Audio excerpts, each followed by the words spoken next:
दुरून लेखन आणि सादरीकरण मंजिरी कारेकर. वर्षाने हातातल्या दोन्ही पिशव्या दरवाजाला टेकून ठेवल्या. पर्समधून किल्ली काढली आणि दरवाजा उघडला. शंतनू अजूनही क्लासमधून आला नव्हता. सई खाली मैत्रिणीकडे खेळायला गेली असणार. तिने बाहेर हॉलमध्ये नजर टाकली. दोन्ही मुलांच्या खेळण्याचा पसारा घरभर पसरला होता. सई एक लहान आहे, पण शंतनूला आता कळायला नको का? हा मुलगा 10वीत गेला तरी स्वतःच्या वस्तू नीट जागेवर ठेवायची अक्कल ती नाहीच. तिला खूप राग आला होता. पण मुलांना काही बोलायला गेलं की रोहन भडकणार. अगं शंतनू 10वीत आहे. शाळा, क्लास, अभ्यास, प्रोजेक्ट, परीक्षा यातून त्याला वेळच कुठे मिळतो? आणि सईला तूच लाडावून ठेवलंयस आणि आता ती हट्टी झाले असं म्हणत दोन्ही मुलांची बाजू घेतील. कुणाला काय समजवायला जायचं? रोहन घरी आले की ते सुद्धा सोफ्यावर तसेच लोळत पडतील. चहा, कॉफी, जेवण सगळं त्यांच्या हातात द्यायचं. वैतागत ती किचनमध्ये आली. शंतनूने मॅगी करून ठेवलेलं पातेलं तसंच खरकटं पडलं होतं. सईने फुटाण्याची पुडी सोडून तशीच ठेवली होती. त्याला आता मुंग्या लागल्या होत्या. सकाळी कितीही किचन ओटा स्वच्छ करून गेलं तरी आल्यानंतर हा पसारा पाहणंच आपल्या नशिबी आहे. त्या पसाऱ्याकडे सोयीस्कर दुर्लक्ष करत तिने चहाचं पातेलं ठेवलं. एक कपभर गरम चहा घ्यावा आणि मग कामाला लागावं असं ठरवलं. चहाचं आधण तर ठेवलं, पण लक्षात आलं साखर संपलेली आहे. तिने कपाळावर हात मारून घेतला. समोर गोड फुटाणे तर दिसत होते, पण त्याला आता मुंग्या लागल्या होत्या. आणि बिनसाखरेचा चहा घेणं म्हणजे स्वतःवरच अन्याय करून घेण्यासारखं ठरलं असतं. तिने मग गुळाचा एक खडा टाकला आणि कसाबसा चहा करून घेतला. ठीक आहे, त्या चहाने सुद्धा त्यावेळेस तरतरी आली. आजचा दिवस आणि आजची कामं उरकून घेण्यापुरती तरी तरतरी आली ना, बस झालं. काहीही झालं तरी या शनिवारी रविवारी वाण सामानाची लिस्ट बनवायला हवी. घरात डाळ तांदूळ संपायला आलंय. गहू दळायला हवेत. साखर, चहा पावडरसुद्धा आणून ठेवायला हवं. अचानक पाहुणे आले तर करायचं काय? लोक काय म्हणतील? या बाईने 17-18 वर्ष संसार केला तरी घरातलं साखर मीठ संपलेलं हिच्या लक्षात कसं येत नाही?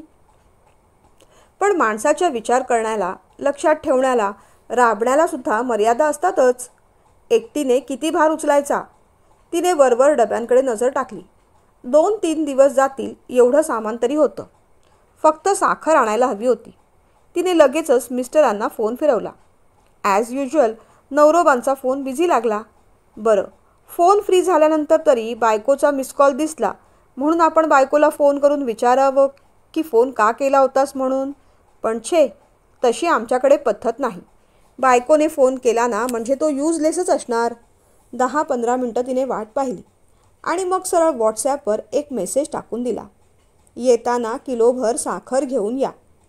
5 मिनिटांनी रिप्लाय आला. जमणार नाही, उशीर होईल. याला काय अर्थ आहे? कोणतीही गोष्ट सांगितली की तत्काळ उत्तर येतं, नॉट पॉसिबल, जमणार नाही. मग सगळा संसार जमवायची जबाबदारी माझ्या एकटीची का आहे? तिला राग आला. मुलांच्या शिक्षणाचा घरचा खर्च दिला की आपल्या नवऱ्याला वाटतं आपली जबाबदारी संपली. आपण ऑफिसमध्ये ऑफिसर असलो तरी घरी एक नवरा आहोत, 2 मुलांचे बाप आहोत. ही कर्तव्य आणि जबाबदाऱ्या कोणी पार पाडायच्या? घरात पैसे आणून द्यायचं एवढंच पुरुषांचं काम. बाकीची कोणती झमेली नकोत. हे असले यांचे विचार. अगदी पहिल्यापासूनच घरातल्या कामांची शिस्त यांना नाहीच. लहानपणापासून आईने मुलगा म्हणून जी शिस्त लावायला हवी होती ती कधी लावलीच नाही यांना. डोक्यात फक्त एकच गोष्ट घातली, तुला खूप शिकायचंय, मोठं व्हायचंय, भरपूर पैसा कमवायचा आहे, म्हणजे बाकी कोणत्याही जबाबदाऱ्या तू घ्यायच्या नाहीस. बाकी सगळ्या जबाबदाऱ्या घ्यायला आयती बायको आपण करून आणणारच आहोत. बाकी सगळं तिनेच पाहायचं. सगळा दोष सासूबाईंचाच. मुलाला कोणत्याही गोष्टीचं वळण लावलंच नाही. 2 थोरल्या बहिणी आणि हे धाकटे चिरंजीव. त्याच्यामुळे घरात नुसतं लाडोबा करून ठेवलं. साधा चहा करून घ्यायची सुद्धा माहिती नाही. कधी घराला शिस्त लागावी म्हणून वर्षाने काही म्हटलं तर उलट सासूबाई तिच्यावरच चिडायच्या. त्याच्या मागे अशी भुणभुण करत जाऊ नकोस. त्याला ऑफिसमध्ये किती कामं असतात. मोठा इंजिनियर आहे तो. आता त्यांना कुणी सांगावं? मोठा इंजिनियर, छोटा इंजिनियर असं काही नसतं. ऑफिसमध्ये गेल्यावर सगळ्यांना कामंही असतातच. वर्षा ॲडमिन डिपार्टमेंटमध्ये काम करायची. पण तिला तरी कुठे उसंत असायची. काम काय फक्त डॉक्टर आणि इंजिनियर लोकांनाच असतं. पण सासूबाईंना हे कुणी सांगावं. त्यांच्या बोलण्यात नेहमीच तिच्याबद्दल एक तिरस्कार आणि अढी असायची. ही गावची मुलगी आहे, हिला कामाची सवय असणार, तेव्हा घरचं सगळं काम हिने पटापट उरकायलाच हवं. बहुतेक अशा प्रकारचीच अढी. मुलाचा पगार लठ्ठ, त्या मानाने सुनेचा कमी, म्हणून घरी येऊन तिनेच सगळी कामं उरकायची. पैशावरून व्यक्तीचं घरातलं स्थान आणि मान ठरत असतं. ही गोष्ट कोणीही किती नाकारली तरी ती खरी आहे. आपण सुद्धा लाखोंनी पैसे घेतले असते तर आपल्या हाताखाली एकाऐवजी 2-2 बायका ठेवल्या असत्या. सतत कारकुनी काम असं म्हणून हिणवणाऱ्या सासूबाईंना तिथल्या तिथे गप्प करू शकलो असतो आपण. ज्यांनी कधी ऑफिसचं तोंड पाहिलं नाही, फाईल कशाशी खातात ते ज्यांना कळत नाही, ट्रेनमधून प्रवास करणं काय असतं हे ज्यांना माहीत नाही, त्यांनी पगारावरून सुनेला लेबल लावून टाकायचं. पण त्यात संपूर्ण दोष त्यांचाच आहे असं नाही. ती त्यांची मानसिकता झाली. आपली मानसिकता तर यापेक्षा कुठे वेगळी होती. आपल्याला सुद्धा गलेलठ्ठ पगाराचं शहरातलं स्थळ हवं होतं की नाही. आणि मग तिला अचानक ताई आणि दाजी आठवले. दाजीच, कारण आता ते ताईचे मिस्टर होते. गेल्या 16-17 वर्षात आपण माहेरी किती वेळा गेलो. आई बाबा होते त्यावेळेस जाणं होत तरी होतं. आता तेही नाही. आई बाबा गेले आणि घर भाड्याने दिलं. मग पुन्हा तिथे जाणं झालंच नाही. येऊन जाऊन हक्काची बहीण आपली ताई, पण तिच्याकडे सुद्धा गेल्या कित्येक वर्षात जाणं झालं नाही. आणि तिला स्वतःचीच कमाल वाटली. तिचं आणि ताईचं लग्न एकाच वर्षी झालं. रोहनची आई लग्न ठरल्यापासून अगदी घोड्यावर होत्या.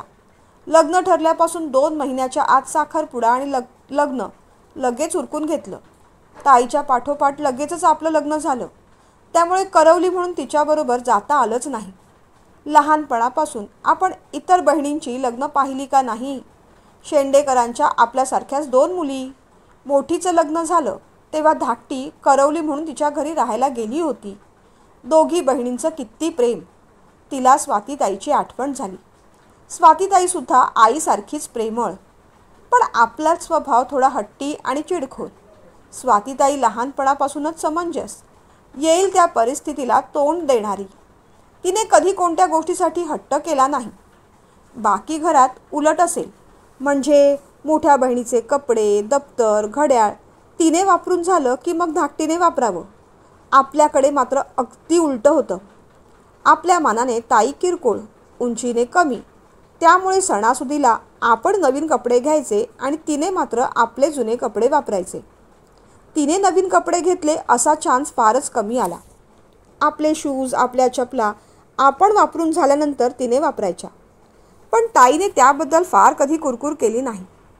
तक्रार कुरकुर करायची सवय आपल्यालाच, आणि त्याचाच खूप मोठा मोबदला आपल्याला द्यायला लागला. 18-20 वर्ष ती मागे गेली. तिला कॉलेजचा ॲन्युअल डे आठवला. त्या दिवशी वक्तृत्व स्पर्धा होती. तिचा विषय होता आजचा शेतकरी आणि त्याचे प्रश्न. भाषण करण्यात तिचा हात कोणी धरेल हे शक्यच नव्हतं. वर्षाने सुरुवातच दणक्यात केली. बक्षीस समारंभ झाला. बक्षीस वितरणासाठी मुळगावचे साखर कारखानदार नंदकुमार राजेशिर्के आले होते. 20-21 वर्षांची ती चुणचुणीत मुलगी, तिचा आत्मविश्वास, तिचे प्रखर विचार पाहून ते अगदीच भारावून गेले. कॉलेजचे प्रिन्सिपल त्यांचे मित्रच होते. 2 महिन्यात परीक्षा झाली आणि वर्षाच्या घरी ते स्वतः आपल्या धाकट्या मुलासाठी स्थळ घेऊन आले. काहीही कल्पना दिली नसताना राजे शिर्के स्वतः घरी आले याचं वर्षाला आणि घरातल्यांना खूप आश्चर्य वाटलं. ते अचानक आले पाहून आई बाबासुद्धा गोंधळले. अगदी विनम्रपणे राजे शिर्के साहेब म्हणाले, महाडिक साहेब, आपली परवानगी न घेता, वेळ न ठरवता आलो त्याबद्दल माफी. कॉलेजच्या विकासासाठी प्रिन्सिपल साहेबांना भेटायला आलो होतो आज, तेव्हा तुमच्याकडे यायचं ठरलं. तसं ते म्हणाले, तुम्ही महाडिकांकडे जाणार असाल तर वाटल्यास येतो मी सोबत. पण मीच म्हटलं, नाही नको. मी मनाई केली, कारण म्हटलं तर खाजगी गोष्ट आहे आणि म्हटलं तर ती आनंदाने जग जाहीर करण्यासारखी गोष्ट आहे. त्यांचं ते बोलणं घरातले सगळेजण ऐकत राहिले. महाडिक म्हणजे वर्षांचे बाबा जास्तच गोंधळले. राजे शिर्के साहेब, आपण मोठे आसामी आहात. आमच्या घराला आपले पाय लागले हे आमचं भाग्य. पण इथे आलात त्यात आनंदच आहे. खरं सांगू का, आता जीव टांगणीला लागलेला आहे. कारण आपण इथे येण्याचं नेमकं कारण अद्यापही आम्हाला कळलेलं नाही. बघा, आपल्यासमोर मी इतका गांगरून गेलो आहे की आपल्याला पाणी विचारायचं सुद्धा भान उरलेलं नाही. तोपर्यंत वर्षाच्या आई पाणी घेऊन बाहेर आल्याच. घ्या साहेब, पाणी घ्या, असं म्हणून वर्षाच्या बाबांनी पाण्याचा ग्लास त्यांच्या हातात दिला. पाण्याचे 2 घोट घेऊन राजे शिर्के साहेबांनी बोलायला सुरुवात केली. कसं आहे महाडिक साहेब, आपली भेट हा योगायोग म्हणायला हवा. आणि तो योगायोग घडवायला कारण आहे आपली लेक वर्षा. ते ऐकताच महाडिक साहेब जरा ताठ झाले. दरवाजा आड थांबलेली वर्षासुद्धा गोंधळली. ताईचा हात हातात घेऊन ती आश्चर्याने पुढचं बोलणं ऐकू लागली. राजे शिर्के साहेब पुढे बोलायला लागले. काही दिवसांपूर्वी त्यांच्या कॉलेजमध्ये जाण्याचं भाग्य आम्हाला लाभलं. त्या कार्यक्रमानिमित्त तुमच्या लेकीने वक्तृत्व स्पर्धेत भाग घेतला होता आणि त्यांनी पहिलं बक्षीससुद्धा मिळवलं. त्यांनी इतकं सुंदर भाषण केलं, ते ऐकून आम्ही अगदी प्रभावित झालो. एवढ्या लहान वयात त्यांनी शेतकऱ्यांच्या समस्या, त्याच्यावरचे उपाय आणि शेतकऱ्यांचं भविष्य इतकं सुंदर मांडलं की त्यांच्या बुद्धिमत्तेबद्दल आम्हाला कौतुक वाटलं, अभिमान वाटला. त्यांचं हावभाव, चालणं, वागणं या सगळ्याच गोष्टी आम्ही निरीक्षण करत होतो. आम्ही मग कॉलेजमध्ये त्यांची वागणूक कशी आहे, अभ्यास कसा आहे याची प्रिन्सिपल सरांकडून चौकशी करून घेतली. आणि मग त्याच्यानंतरच मी आणि आमच्या सौभाग्यवतीने ठरवलं की आपल्याला ही मुलगी सून म्हणून हवी आहे. तेव्हा आपल्या मुलीचा हात आम्ही आमच्या धाकट्या मुलासाठी मागायला आलो आहोत. राजे शिर्के साहेबांचं ते बोलणं ऐकून महाडिकांच्या चेहऱ्यावर एक मोठा आनंद पसरला. त्यांच्या सौभाग्यवतींना सुद्धा आनंद झाला. दोन्ही मुली मात्र एकमेकींकडे आश्चर्याने पाहत राहिल्या. महाडिकांच्या चेहऱ्यावरचा तो आनंद फार काळ टिकू शकला नाही. लगेचच मावळला. हात जोडून नम्रपणे ते बोलू लागले. आमची मुलगी आपल्या घरी सून म्हणून जाणार हे आमचं भाग्य समजायला हवं. पण एक अडचण आहे राजे शिर्के साहेब. आमच्या थोरल्या मुलीचं अजून लग्न व्हायचं आहे. तिच्यासाठी आम्ही स्थळ पाहत आहोत. ती सुद्धा फार गुणी आणि गोड मुलगी आहे. तेव्हा तिला डावलून तिच्या आधी धाकटीचं लग्न ठरवणं आमच्या मनाला पटणार नाही हो. आणि खरं सांगू का, गावात तशी पद्धतसुद्धा नाही. समाज कितीही पुढारलेला असला तरी लोक 4 तोंडाने नावं ठेवतात. धाकटीचं आधी लग्न का केलं, मोठी मागे का राहिली, असे अनेक प्रश्न पुढे उद्भवतील. म्हणून कितीही इच्छा असली तरी आपला हा प्रस्ताव मान्य करणं मला जड जाते. मग मात्र राजे शिर्के थोडे निराश वाटले. असं होय, तुम्हाला आणखी थोरली मुलगी आहे हे आम्हाला नव्हतं माहीत. असो, तुम्ही वडील आहात. मुलींचं हित कशात आहे हे तुम्ही अधिक जाणता. त्याबाबत आपण काय निर्णय घ्यायचा आहे त्याचे सगळे अधिकार तुम्हालाच आहेत. पण एक सांगतो, कुणाचे योग कुठे असतात हे आपल्याला माहीत नसतं. तुमचा मुद्दा बरोबर असला तरी मुलींचा पिता म्हणून जर एका मुलीला इतकं चांगलं स्थळ मिळणार असेल तर फक्त मोठ्या मुलीचं अजून लग्न जमलं नाही या एका कारणावरून ते नाकारणं तुम्हाला योग्य वाटतं का? अहो, तुमच्या थोरल्या मुलीचं भाग्य जिथे लिहिलं असेल तिथे ती जाणारच आहे. त्यांचं बोलणं चालू असेपर्यंतच स्वातीताई चहा घेऊन बाहेर आली. तिच्याकडे पाहत राजे शिर्केंनी विचारलं, ही आपली थोरली कन्या का? महाडिकांनी ओळख करून देईपर्यंत स्वातीताईने त्यांना वाकून नमस्कार केला. शुभम भवतु. त्यांच्या मुखातून आशीर्वाद निघाले आणि मग त्यांचे ते आशीर्वाद खरे ठरले. राजे शिर्के साहेबांनी वर्षा आम्हाला सून हवी आहे म्हणजे मग आम्ही स्वातीसाठी सुद्धा चांगलं स्थळ स्वतः पाहू असं वचन दिलं. हो नाही करता करता महाडिक शेवट धाकटीचं लग्न राजे शिर्केंच्या धाकट्या मुलाबरोबर ठरवायला तयार झाले. राजे शिर्केंना पंचक्रोशीत कोण ओळखत नव्हतं? त्यांचं नाव होतं, दरारा होता. मुख्य म्हणजे गावातले कनवाळू दयाळू सरपंच म्हणून त्यांची ख्याती होती. मुलांच्या होकारा नकाराचा प्रश्न नंतर. तुम्ही राजी झालात ना, मग पुढच्या गोष्टी पुढे पाहू. 2 दिवस आम्ही तुमच्याच गावात मुक्काम केलाय. सोबत आमचे धाकटे चिरंजीव आणि पत्नीसुद्धा आहेत. तुम्ही म्हणत असाल तर मुलांची भेट संध्याकाळी होऊन जाऊ देत. सगळ्या गोष्टी एवढ्या पटापट घडत होत्या की वर्षाला काही कळत नव्हतं. स्वातीताई मात्र वर्षासाठी खुश होती.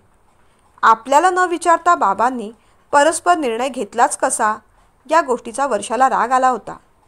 राजे शिर्के इथे येतात काय, आपल्या मुलासाठी आपला हात मागतात काय, आणि त्या मुलाला न पाहताच आपण लग्नाला कसं काय तयार व्हायचं. राजे शिर्के गेल्यानंतर वर्षा तण तण करत बाहेर आली. बाबा, मला विचारल्याशिवाय तुम्ही त्यांना होकार दिला का? आणि ताईचं काय? तिच्या आधी मी लग्नाला उभी राहीन असं वाटलंच कसं तुम्हाला? तिला शांत करत महाडिक म्हणाले. बेटा, होकार कुठे दिलाय? पाहायचा कार्यक्रम आहे फक्त. एकमेकांना पाहून घ्या, पसंती झाली तर ठीक. आणि खरं सांगू का, विनासायास इतकं चांगलं स्थळ चालून आलं की नकार द्यायला मन धजावलं नाही. आणि ताईच्या लग्नाचा विचार मी केला का नसेन? अगं, होकार द्यायच्या आधी कितीदा वेळा तिचा मनात विचार आला, पण मला खात्री आहे माझ्या दोन्ही मुलींचं कल्याणच होईल. बाबांचं बोलणं होतंय न होतंय तोच स्वातीताई पण पटकन म्हणाली. हो वर्षा, बाबा बरोबर बोलतायत अगं. माझ्यामुळे तू एवढ्या चांगल्या स्थळाला नकार देणार ते मलाही नाही आवडणार. माझं जमायचं तेव्हा जमेल, पण तू एवढं चांगलं स्थळ नकार देऊ नकोस. एवढं चांगलं स्थळ हातचं जायला नको गं. तुम्ही सगळ्यांनी एवढं चांगलं स्थळ हे काय लावलंय? आम्ही मुली काय उकिरड्यावर पडलो आहोत? बाबा, मी सुद्धा चांगली शिकलेली आहे आणि मला पुढे शिकायची इच्छा आहे. मला इतक्यात लग्न करायचं नाही, रागावत वर्षा म्हणाली. मग आईनेच तिची समजूत काढली. अगं बाळा, आणखीन 2-3 वर्षांनी तरी लग्न करावंच लागेल की नाही? कोणतेही कष्ट न घेता एवढं चांगलं स्थळ स्वतःहून आपल्या दारात चालून आलंय, त्याला नकार नको ग देऊस. आणि तू ताईची चिंता करू नकोस. आपण त्या लोकांना बोलून पाहू की तुमचा साखरपुडा करूया आणि ताईचं लग्न ठरलं की मग तिचं आधी आणि तुझं नंतर असं करू. मग तर झालं. आणि मावशीने ताईसाठी एक चांगलं स्थळ आणलंय बरं. मुलगा शहरात इंजिनियर आहे, स्वतःचा राहता फ्लॅट आहे. उद्याच मी मावशीला ताईचा फोटो पाठवणार आहे. माझी खात्री आहे आपल्या ताईला तिथून होकारच येईल. ते ऐकून तर वर्षा अधिक संतापली. म्हणजे ताईला शहरातलं स्थळ आणि मी मात्र या गावात राहू? अजिबात नाही. मला सुद्धा शहरातलं स्थळ हवं. या खेडेगावात चूल मूल शेती एवढं सांभाळायचं नाही आहे मला. मला शिकायचं आणि नोकरी करायची आहे. आता मात्र महाडिक चांगलेच गोंधळात पडले. संध्याकाळी राजे शिर्के त्यांच्या सौभाग्यवती आणि धाकट्या मुलाला घेऊन येतील. तेव्हा आपण काय बोलायचं, काय सांगायचं, का त्या आधीच फोन करून त्यांना सगळं सांगून टाकावं? पण तसं करणं बरं दिसलं नसतं. त्यांना घरी येऊ दे, मग बसूनच त्यांच्याशी सविस्तर बोलून या प्रश्नाचा तोडगा काढूया असं त्यांनी ठरवलं. ठरवल्याप्रमाणे वेळेवर राजे शिर्के हजर झाले. त्यांच्या पत्नीसुद्धा त्यांच्या इतक्यात सालस प्रेमळ वाटल्या. मुलगासुद्धा चांगला उंचापुरा, बोलायला तरतरीत वाटला. त्याचं शिक्षण ॲग्रिकल्चरमध्ये झालं होतं. घरची शेतीवाडी सांभाळत होता. आता एवढी मोठी शेतीवाडी सांभाळायची म्हटल्यावर दुसरीकडे नोकरी कशी काय करणार? मुलगा दिसायला पण बरा होता, पण त्याचं शिक्षण एवढं काही खास नव्हतं. ताईचा नवरा इंजिनियर आणि आपला नुसता शेतकरी. शेतकरी कितीही श्रीमंत असला तरी डिग्री थोडीच असते ती. शिवाय गावात राहून आपली काय प्रगती होणार? उलट शहरात जीवन किती छान असतं. स्वातंत्र्य, मोकळेपणा, आर्थिक स्थैर्य.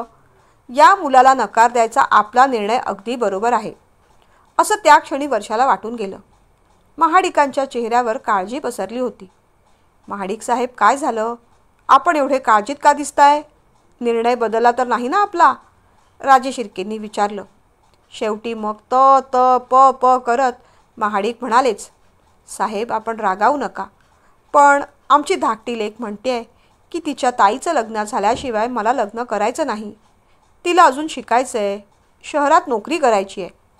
ते ऐकून राजे शिर्के थोडा वेळ शांत झाले. ठीक आहे, बरोबर आहे तुमच्या धाकट्या लेकीचं. निर्णय घ्यायचा स्वातंत्र्य प्रत्येकाला हवंच, पण मग तुमच्या मोठ्या लेकीचं काय? तिलासुद्धा पुढे शिकायचं आहे का, नोकरी करायची आहे का? खरं सांगू का, स्थळ धाकट्या लेकीसाठी घेऊन आलो होतो.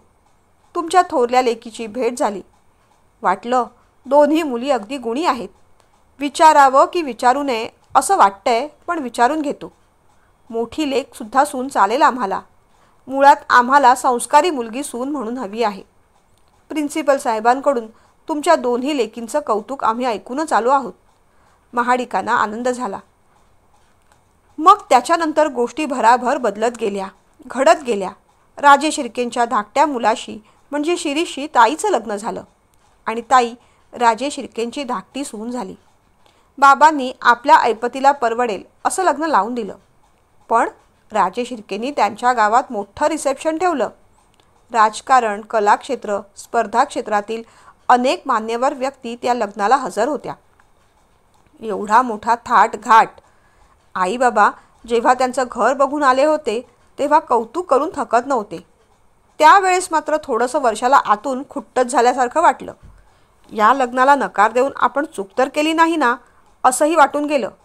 पण तिलाच गावातलं स्थळ नको होतं. ताईचं लग्न ठरलं आणि मग आईने मावशीकडे वर्षाचा फोटो पाठवून दिला. दिसायला ती सुंदर होतीच, त्यामुळे प्रत्यक्षात न पाहतासुद्धा त्यांच्याकडून होकार आला.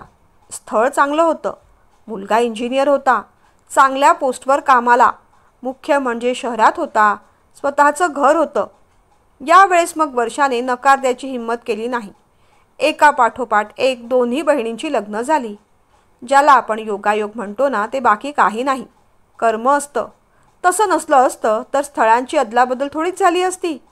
अहो, नुसती अदलाबदल नाही, त्या अदलाबदलीने दोघींची लग्न झाली आणि आयुष्यसुद्धा बदलून गेलं.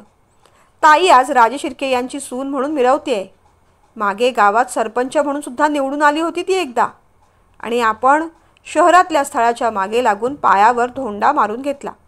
नशीब राजे शिर्केंनी मनात कोणता कडवटपणा ठेवला नाही. उलट मोठ्या बहिणीसाठी ही आपल्या मुलाशी लग्न करायला तयार झाली नाही या गोष्टीचं त्यांना कौतुकच वाटलं. त्यामुळेच जेव्हा एक दोनदा ती ताईकडे गेली होती तेव्हा सगळ्यांनी प्रेमाने आणि आदराने तिला वागवलं होतं. ताईचं ते वैभव पाहून तिचे डोळे तर दिपले होते, पण तिचा तेवढा हेवा वाटला नव्हता. कारण त्यावेळेस शहरातल्या धकाधकीच्या जीवनाची तिला झळ पोचली नव्हती. पण जसजशी वर्ष लोटली तसतसा तिच्या मनातला शहराचा लखलखाटसुद्धा कमी झाला आणि त्याची जागा चिडचिड, त्रागा या काजळीने घेतली. शहरात लाखोंनी पैसा आला तरी तो पुरतो कुठे आणि उरतो तरी कुठे? एवढी महागाई, त्यात मुलांचं शिक्षण, त्यांचे क्लासेस, त्यांच्या फिया, आजारपण, मोठं घर घेतलं त्याचे मोठे हफ्ते, गाडीचे हफ्ते, सगळं भागवून भागवून जीव नुसता मेटाकुटीला आला होता. पण आता तक्रारीला जागा होतीच कुठे? हे दुखणं तिने स्वतःच ओढवून घेतलं होतं. आईबाबांच्या आठवणीने तिच्या डोळ्यात पुन्हा एकदा पाणी आलं. त्यांच्याबरोबर ताईची सुद्धा आठवण झाली. दोन्ही मुलींची लग्न त्यांच्या त्यांच्या मनाप्रमाणे झाली म्हणून आईबाबा खुश होते. पाठवणीच्या वेळेस आईने दोघींना एकच गोष्ट सांगितली, प्रत्येक वेळेस आपल्याला हवं तेच आयुष्यात मिळतं असं नाही. तेव्हा जे मिळालं आहे त्यात आनंदी राहायला शिकावं. आपण साधं हॉटेलमध्ये गेलो ना तरी दुसऱ्याच्या ताटात काय आहे तेच आपल्याला घ्यावंसं वाटतं. दुकानात सुद्धा शेजारच्या बाईच्या हातातली साडीच नेमकी आपल्याला आवडून जाते. पण पोरींनो, खरं सांगते, त्याच गोष्टी पलटून आपल्याला मिळाल्या ना तर असंच वाटत राहतं, आपलं होतं तेच बरं होतं. बाळांनो, डोंगर दुरून साजरे दिसतात. आणि मग आई ती एक गोष्ट सांगत असे. ती एक गोष्ट ऐकून दोघी बहिणी आईच्या कुशीत शिरत असत आणि आई मायेने दोघींच्या डोक्यावरून हात फिरवत असे. आज आईची खूप आठवण येत होती. आईच्या आठवणीने डोळे नुसते भरून येत होते. वर्षाला काम करायचा अजिबात उत्साह वाटत नव्हता. निदान ताईशी तरी बोलून घ्यावं असं तिला वाटलं. आहे ती कामं तिने तशीच टाकली आणि तिने ताईला फोन लावला. अचानक तिचा आलेला फोन पाहून ताईला सुद्धा आनंद झाला. तास दीड तास दोघी बहिणी बोलत होत्या. आठवणी निघत होत्या. ताई म्हणत होती, वर्षा, ताईची आठवण येतच नाही का गं? किती वर्ष इथे राहायला सुद्धा आली नाहीस. आता मी काही ऐकणार नाही. 15 दिवसांनी मुलांना दिवाळीच्या सुट्ट्या लागत आहेत. तू सुद्धा आठवडाभर सुट्टी काढ आणि सगळ्यांनी इथेच राहायला या पाहू. मला तुमची आठवण येते गं. ताईचा आवाज भरून आला होता. येईन गं, खरंच येईन ताई. मला सुद्धा खूप कंटाळा आलाय. तुझी आठवण येते. रोहनचं आणि शंतनूचं काही सांगता यायचं नाही. ह्यांना ऑफिसमधून सुट्टी मिळणार नाही आणि शंतनूचे क्लास असणार. पण सईला घेऊन मी नक्की येईन. 8 दिवस नाही 4 दिवसांसाठी तरी नक्कीच येईन. ताईकडे यायचं वचन देऊन वर्षाने फोन ठेवला. तिला आता छान फ्रेश आणि हलकं वाटत होतं. ताई ज्या हक्काने आपल्याला तिथे ये म्हणून बोलवते, त्या हक्काने आणि मोकळेपणाने आपण तिला इथे बोलवू शकलो नाही. आपल्या दृष्टीने हे घर मोठं असलं तरी ताईसाठी हा खुराडच असणार. त्यात घरी कुणी आलं आणि गैरसोय झाली की रोहनची चिडचिड सुरू होते. शंतनूच्या अभ्यासात व्यत्यय येतो. एवढ्या वर्षात ताई फक्त एकदाच इथे येऊन गेली होती. तेव्हासुद्धा म्हणाली होती, बाप रे, या शहरात केवढी गर्दी, नुसता कोलाहल, त्यापेक्षा गाव बरं. पण वर्षा, तू मात्र पक्की शहरातली झाली आहेस. तुझं बोलणं, चालणं, राहणं अगदी टिपटॉप मॅडमसारखं. ऑफिसमध्ये असाच रुबाब झाडत असशील नाही? तशी तू पहिल्यापासूनच हुशार आहे. बावळट ध्यान ते आम्हीच. म्हणूनच तर फक्त घर एके घर असं झालंय आमचं. ताई कौतुकाने बोलत राहिली. तेव्हा वर्षा काही बोलली नाही. पण शहरात नोकरी करणाऱ्या माणसाचा रुबाब काय असतो हे त्याचं त्यालाच माहीत असतं. रात्री तिने रोहनकडे विषय काढला. अपेक्षेप्रमाणे रोहनने नाक मुरडलं. मला तर सुट्टी नाही. शंतनूसुद्धा येईल असं वाटत नाही. ती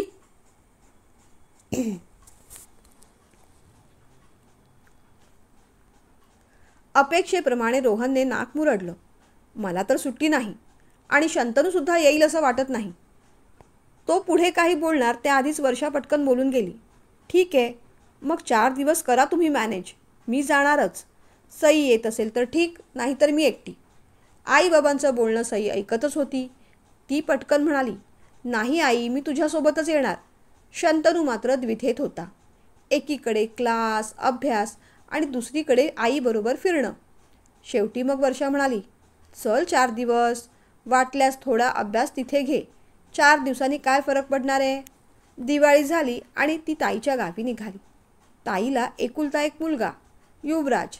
त्याच्यासाठी तिने कपडे घेतले. ताईसाठी साडी, दाजींसाठी शर्ट घेतलं. तिघंही ट्रेनमध्ये बसले.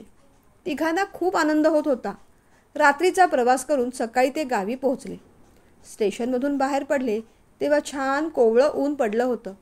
वर्षाने आजूबाजूला पाहिलं. गाव किती बदललं होतं. छोट्या मोठ्या बिल्डिंग आल्या होत्या. रस्ते पक्के झाले होते. बॅगा सावरत पुढे येणार तेवढ्यात मावशी असं हाक मारत ताईचा लेक युवराज पुढे झाला. खरं तर तोही शंतनू एवढाच, पण अंगा खांद्याने चांगलाच पिळदार वाटत होता. एरवी फोनवर फक्त काय चाललंय, कसं चाललंय एवढंच बोलणं व्हायचं. एखाद वेळेस चेहरा पुढे करून स्माईल करायचा. पण आज प्रत्यक्षात पाहताना तो केवढा मोठा झालाय याची प्रचिती वर्षाला आली. चेहरा, बांधा सगळं वडिलांचं उचललं होतं. बोलणं तेवढं ताईसारखं गोड. अरे युवराज, तू न्यायला आलास? आम्ही आलो असतो की, वर्षा म्हणाली.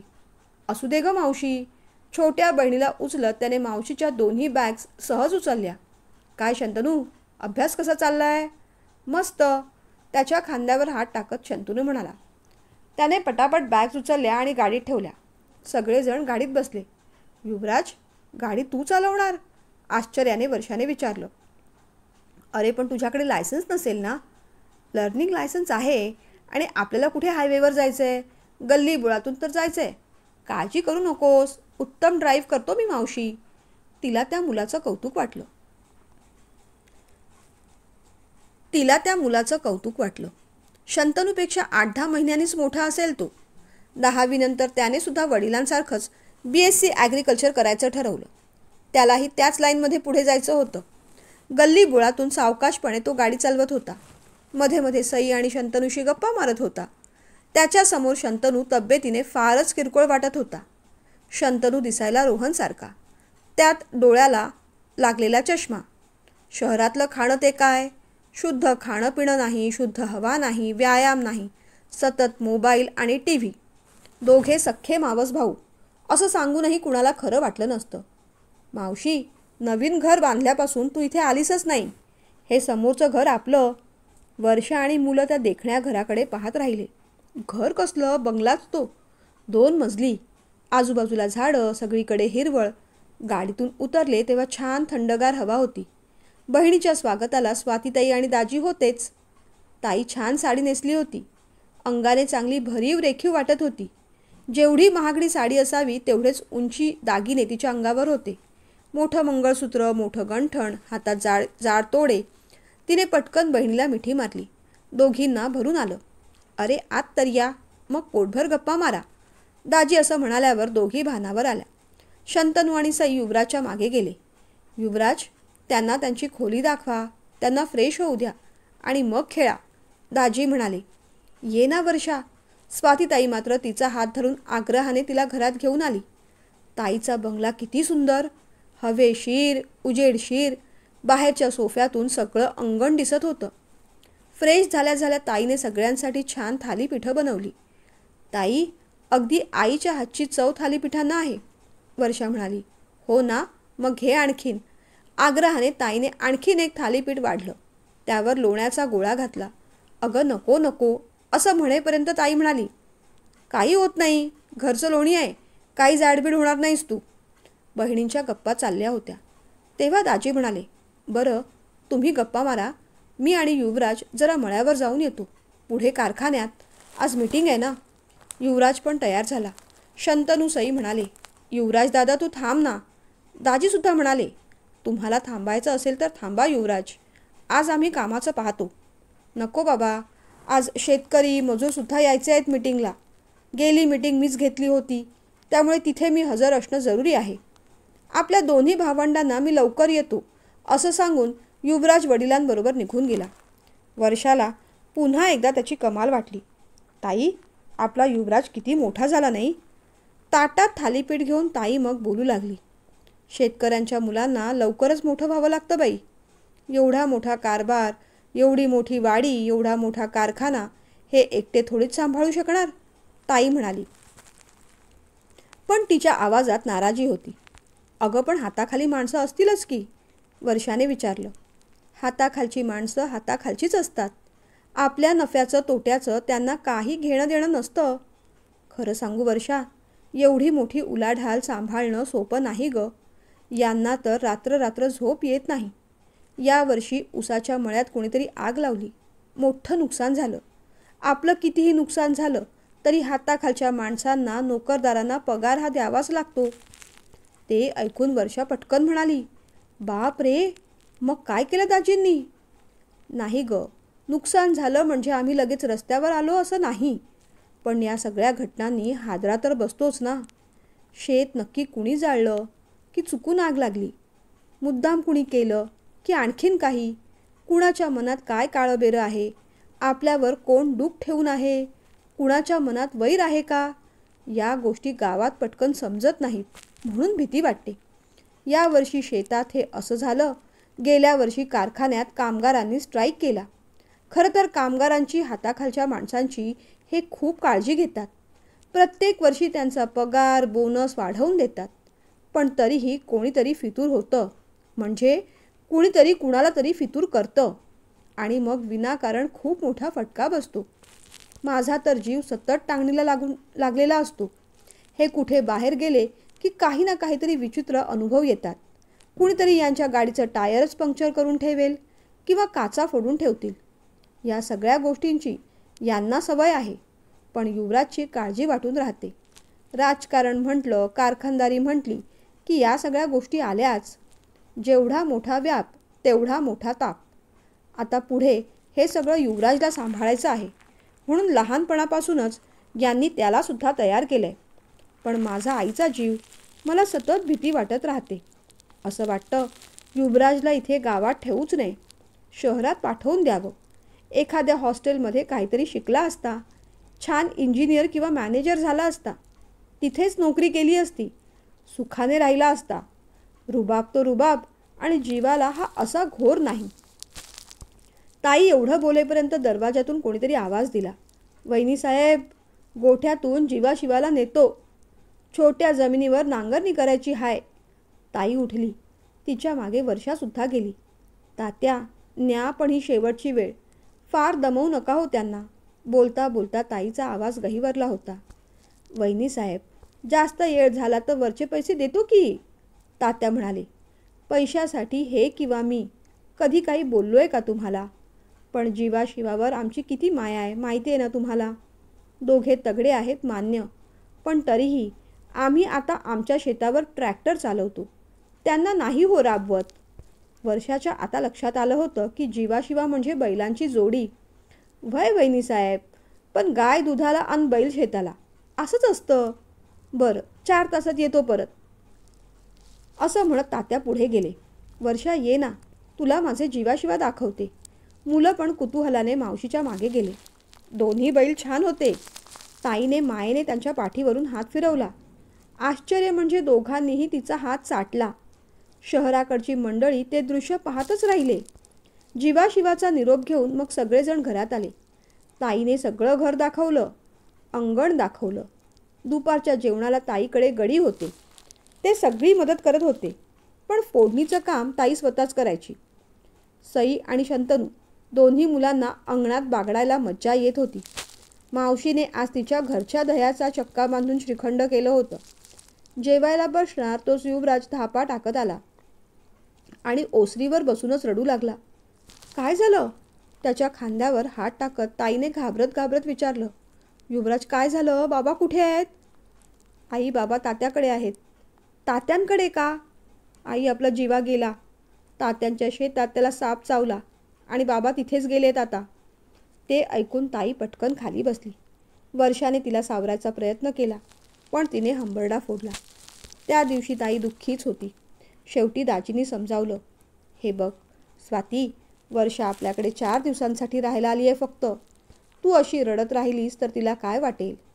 जीवाचं जाणं मलासुद्धा चटका लावून गेलं आहे. पण जे घडलं त्याला आता काही पर्याय आहे का? आत्ता मी ठरवलं आहे, शिवाला अजिबात कुठेही पाठवायचं नाही. एवढं बोलता बोलता त्यांचासुद्धा आवाज भरून आला. त्या मुक्या प्राण्यांवर ते दोघे किती प्रेम करत होते. वर्षाला सगळंच वेगळं वेगळं वाटत होतं. दाजींनी समजावल्यावर ताई थोडी शांत झाली. रात्री मात्र सगळं दुःख विसरून सगळेजण गप्पात रंगले. रात्री सगळेजण दमून झोपायला गेले, पण बहिणींच्या गप्पा मात्र संपत नव्हत्या, सरत नव्हत्या. वर्षा, इथे आल्यापासून मी माझंच रडगाणं घेऊन बसले. नेमका सगळ्या ह्या गोष्टी आजच घडायच्या होत्या. बघ ना, वर्षाचे 12 महिने आमचं हे असंच असतं. कधी पाऊस डोळ्यात पाणी आणतो, तर कधी खराब झालेला कांदा. शेतकरी म्हटलं तर हे सगळं आलंच ग. त्यातल्या त्यात आपण सुखी म्हणायचं. काही शेतकरी तर इतके गरीब आहेत की पीक गेलं की त्यांच्याकडे खायलासुद्धा अन्न नसतं. खरं सांगू, जेव्हा या घरात लग्न होऊन आले तेव्हा वाटलेलं आपण राजे शिर्केंची सून. मनात एवढा आनंद होता. एकत्र कुटुंब, सासू सासरे प्रेमळ, दीर जाऊ होते. असं वाटलेलं माहेरी ज्या ज्या गोष्टी करता आल्या नाहीत त्या सगळ्या इथे करायच्या. गाडी घेऊन यांच्याबरोबर भटकायला जायचं, कोकण पाहायचं, कोकणातली देवळं पाहायची. पण खरं सांगू का, अजूनही तशी सवड मिळालीच नाही. आई बाबा होते तोपर्यंत आम्ही फिरायला जातो, आमची आमची वेगळी मजा करतो, अशी विचारायची यांची कधी हिंमत झाली नाही. आई बाबा गेले आणि 2 भावांमध्ये फूट पडली. प्रॉपर्टीवरून भांडणं झाली. कारखान्याचा सगळा भार यांच्या एकट्यावर पडला. 4 दिवस कुठे जायचं म्हटलं तर यांचा पाय निघत नाही. शेतात हे होईल, कारखान्यात ते होईल, अशी सारखी भुणभुण करतात. अगं, तू तरी शहरात होतीस, पण मला माहेर किती जवळ होतं. आई बाबांना भेटायला सुद्धा सकाळी जाऊन संध्याकाळी यायचे मी परत, कारण सतत यांची काळजी लागून राहिलेली असायची. अगदी आमचे बाबा असल्यापासून खंडणीसाठी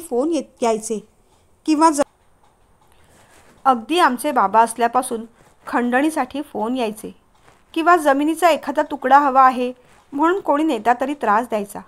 नाहीतर कुणी प्रतिस्पर्धी कारखानदार मवाल्यांना, गुंडांना पाठवून नुकसान करायचा प्रयत्न करायचे. घरात जेव्हा पहिल्यांदा मी यांची पिस्तूल पाहिली तेव्हा किती घाबरले होते.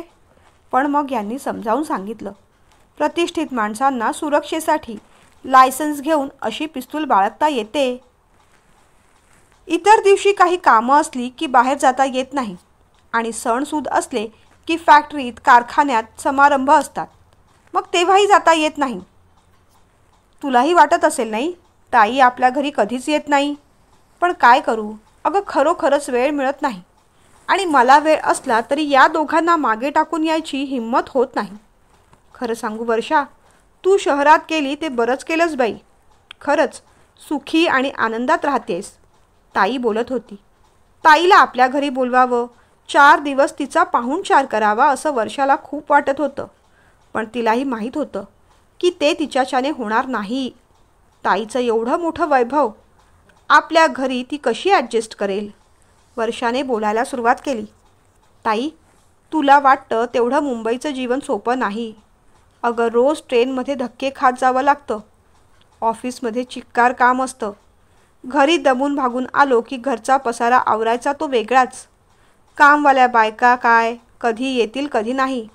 त्यांच्या वेळा आपल्याला सांभाळाव्या लागतात. सकाळी 7ला घर सोडते ते संध्याकाळी 8ला मी परत येते. येताना सगळा बाजारहाट करावा लागतो. खरं सांगू ताई, इथे यायच्या आधी असं वाटलेलं की खरंच तुझं जीवन अगदी सुखी आणि आनंदी आहे. किती आनंदात आहेस तू. पण आता कळतंय तुझ्या जीवाला पण किती घोर आहे तो. उलट असं वाटतंय माझं धगधगीचं जीवन तरी ठीक आहे. तिच्या बोलण्याचं स्वातीला आश्चर्य वाटलं. वर्षा, ही सगळी कामं तू एकटीने करतेस. अगं, मला वाटलेलं तुझ्याकडच्या कामवाल्या मावशी तुला मदत करत असतील आणि तू मस्त AC मध्ये बसून काम करत असशील. स्वाती म्हणाली, AC मध्ये बसून काम करणं सुखाचं नसतं तेवढं ताई.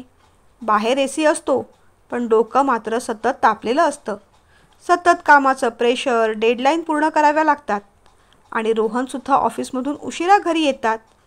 कुठे कधी जायचं म्हटलं तर त्यांना उत्साहही नसतो. आतासुद्धा म्हटलं होतं की 4 दिवस चला, पण सुट्टी नाही त्यांना. शहराचं जीवन तेवढं सोपं नाही गं. आता मात्र स्वाती आश्चर्याने तिच्याकडे पाहत राहिली. वर्षा, आपली आई म्हणायची माहिती आहे ना, दुरून डोंगर साजरे, जवळ आले की काजरे. तुला वाटायचं की मी किती सुखी आहे आणि मला वाटलेलं तू किती आयुष्य आरामात राहत आहेस. पण नाही गं, प्रत्येकाचा दुःखाचा, कष्टाचा वाटा आणि कोटा वेगळा असतो. त्याच्या कर्मानुसार त्याला तो भोगावा लागतो. अगदी असलेलं सुख आणि पदरी पडलेलं दुःख दोन्हीसुद्धा त्याने भोगूनच संपवावं लागतं. तुला माहिती आहे ना, आई त्या जादुई टेबलची गोष्ट सांगायची. वर्षाने हसून मान हलवली. त्या टेबलावर सगळ्या बायका जमल्या. देवाकडे तक्रार करू लागल्या. माझ्या शेजारणीला माझ्यापेक्षा जास्त सुख दिलंस आणि मला मात्र दुःखी केलंस. शेवटी वैतागून देवाने म्हटलं, मग एक काम करा, एकमेकींचं दुःख बदलून घ्या. ते तुम्हाला झेपतंय का पहा. कुंभारणीचं दुःख कोळीणीला झेपायचं नाही, कोळीणीचं कुंभारणीला. शेतकऱ्याच्या गावकरी बायकोचं दुःख शहरातल्या नोकरदार स्त्रीला बदलून हवंय का. शेवटी एकमेकींचं दुःख पाहून सगळ्या जणी म्हणाल्या, नको रे बाबा, आमचं दुःख आहे तेच बरं आहे. आता आपलंही बघ ना, आपल्याला एकमेकांचं आयुष्य बदलून मिळालं तर कुठे झेपणार आहे ते. शहरात तू जे झेपवतेस, पेलवतेस ते ऐकून माझ्या अंगावर तर काटा आला बाई. वर्षासुद्धा पटकन म्हणाली, हो ना ताई, आणि सकाळपासून तू जे काही सांगतेस आणि करतेस ते सगळं पाहून माझ्या पोटात गोळा आला. मग दोघी एकदम म्हणाल्या, आपलं आहे तेच बरं आहे, चाललंय तेच ठीक, तेच थोडाफार बदलायचा प्रयत्न करू आणि मग त्यातच सुख शोधू. हसून दोघी एकमेकींच्या गळ्यात पडल्या. काहीतरी हरवलेलं अचानक त्यांना जणू सापडलं होतं आणि समजलंही होतं. आपली आई नाही का म्हणायची, आपल्याला जे आवडतं ते आपल्याकडे असणं ही गोष्ट चांगलीच, पण प्रत्येक वेळेस आयुष्यात तसंच घडेल असं नाही. तेव्हा सध्या जे आपल्याकडे आहे ते आवडून घेण्यातच शहाणपणा आहे. कारण समोरचा डोंगर कितीही मोहक वाटला तरी तो दुरूनच साजरा दिसत असतो. एकमेकींच्या हातावर टाळ्या मारत मग दोघीही आपापल्या डोंगराच्या कुशीत छान निद्राधीन झाल्या.